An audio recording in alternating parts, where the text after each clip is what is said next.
Bom dia, meus amores do quinto ano. Que saudade eu estou de vocês. Mas bem, hoje nossa aulinha será sobre acentuação gráfica, certo?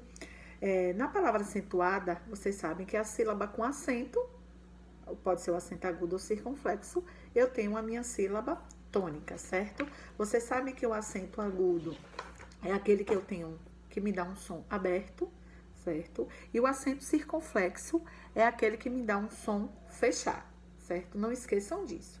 Você sabe que o acento agudo eu posso usar em todas as vogais. E os acentos circunflexos são nas vogais A, E e O, certo? Mas hoje nós vamos falar exclusivamente sobre as palavras monossílabas, as palavras oxítonas e as palavras paroxítonas, certo? Vocês sabem que a palavra monossílaba é aquela que eu só tenho uma sílaba, certo? E as monossílabas tônicas acentuadas, que sempre são acentuadas, são aquelas terminadas em A, E e O, certo? Elas sempre serão acentuadas. Eu tenho as palavras oxítonas, vocês vão lembrar o que é uma palavra oxítona? É aquela palavra que tem duas ou mais sílabas e que a última sílaba é a minha sílaba tônica. A paroxítona é aquela palavra que eu tenho duas ou mais sílabas e aqui a minha penúltima sílaba é a minha sílaba tônica, né? Que é a sílaba mais forte. Então, vamos lá.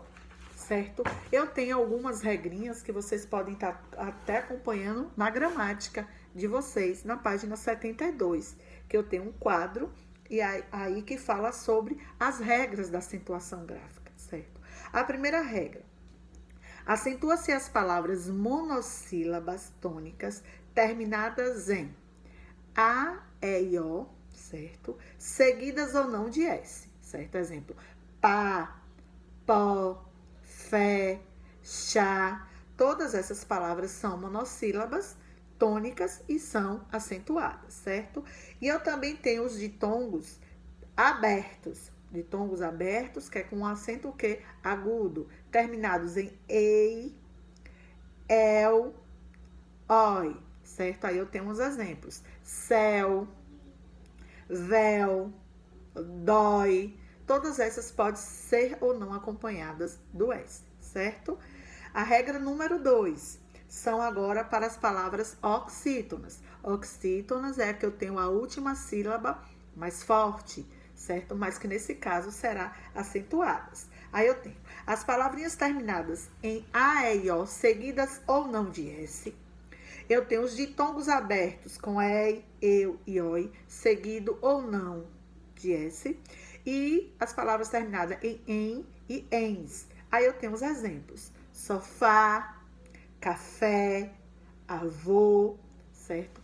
Todas as palavras são oxítonas e são acentuadas. Essas terminadas em A, E ou O, certo? Aí eu tenho agora exemplos dos ditongos terminados em E e eis. Aí eu tenho anéis, pastéis, constrói, anzóis. Exemplos de ditongos, certo? E, por último, as palavrinhas com em e ens. Parabéns, alguém, além. É bem simples, certo? São regrinhas que vocês têm que saberem para estarem aí escrevendo e acentuando corretamente. E, por último, a última regrinha, que são as palavras paroxítonas, né? Que acentua-se as palavras paroxítonas terminadas em an, e u, seguidas ou não de S, e as palavras com e uns. Vamos lá os exemplos. Aí eu tenho órfãs, imã, biquíni, tênis, Vênus. Todas essas são paroxítonas e são acentuadas. E agora eu tenho o exemplo de ou uns. Fórum, álbum, exemplos que tenham essas duas terminações e que são palavras paroxítonas. A acentuação gráfica é bem simples, certo? Vocês só precisam ter cuidado e lembrarem das regrinhas para estar aí escrevendo e colocando a acentuação corretamente. Espero que vocês tenham entendido. Um cheiro!